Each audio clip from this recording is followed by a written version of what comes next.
এরপরে যা হবার হয়েছে প্রতিটা ঘটনায় এই আপনাদের মাহফিলে যা কিছু ঘটেছিল সেই সূত্র ধরেই ঘটেছিল। গোটা বাংলাদেশে অঘোষিতভাবে আমাদেরকে মাহফিলগুলোর উপরে 144 ধারা জারি করে দেওয়া হয়েছিল।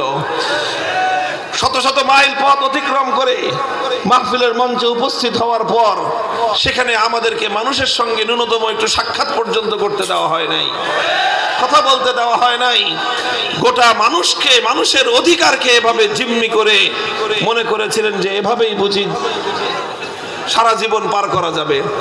আমরা বলতে চাই যে ভবিষ্যতে সকলেই যেন আমরা এখান থেকে শিক্ষা গ্রহণ করি।